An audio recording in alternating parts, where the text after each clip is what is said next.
भाग्यलक्ष्मी। हे काय कालचं जेवण कसं का शिल्लक राहिलं? ते काल रातच्याला संजयानं काशी जेवले नाहीत। जेवले नाहीत का? माजलेत लेकाचे। नाही नाही, पोरांची काय बी चूक नाही, मीच त्यांना जेवण दिलं नाही। का?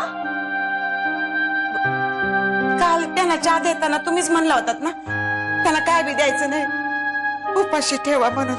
हो आत्या, मी काहीही सांगेन, तुम्हाला तुमचं डोकं वापरता येतं की नाही? आणि हे तर उरलेलं जेवण कोणी खायचं, तुम्ही की बाहेरच्या कुत्र्यांनी? अन्न हे पूर्ण ब्रह्म असतं, ते असं वाया जाऊ द्यायचं? त्यांना म्हणावं, काल रात्री जेवलं नाहीत ना, तेव्हा हेच जेवण संपवायचं आज, समजला?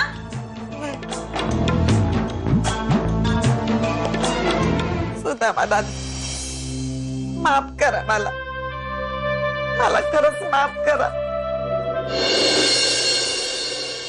तर आम्ही वधूवर सूचक मंडळामध्ये चाललोय चपला झिजवायला, तू येतोयस का आमच्या बरोबर? तर पण मी काय म्हणतो की तुम्ही हे असे विवाह मंडळामध्ये वगैरे जाण्यापेक्षा तिच्या मनात काय आहे ते बघायला नको का? आपण फार फार गृहीत धरतो, असं नाही काय वाटत कुणाला? तुम्ही जरा देवसाहेब जरा पोरीकडे बघा, जरा नीट लक्ष दिलं ना तर तिच्या गालावरती काहीतरी एक वेगळीच लाली यायला लागली असं मला वाटतं। लक्ष द्या। काय करताय आत्या तुम्ही?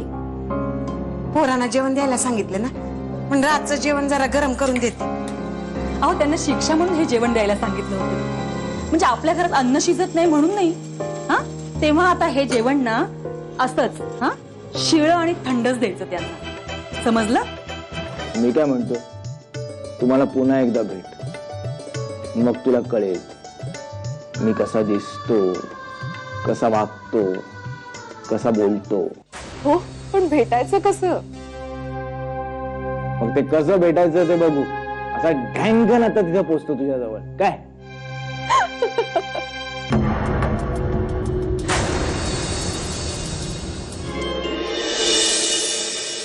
मला माफ करा, माझ्यामुळे तुम्हाला असं उपाशी राहावं लागलं, असं शिळं जेवण जेवावं लागलं। पण मी वचन देते तुम्हाला, तुमच्यावर अशी वेळ मी पुन्हा येऊ देणार नाही। मी तुमच्या कुंकवाची शपथ घेऊन सांगते की एक दिवस या घरात तुमच्या हक्काचं ताजं अन्न मी तुम्हाला मिळवून दिल्याशिवाय राहणार नाही। माझ्या माणसांनी माहिती काढली आहे कांता बेबीच्या भानगडीची। काय माहिती काढ? कांता बेबीच्या पोराचा बाप आहे। कोण आहे तो? कोण आहे तो? कांता बेबीच्या पोराचा बाप आहे धर्मा धनाजीराव मोहिते। ठीक आहे गोदात्या, होता त्याच्या नरड्यात। दे मला, दे मला, दे। अरे का टाकालाय नुसता?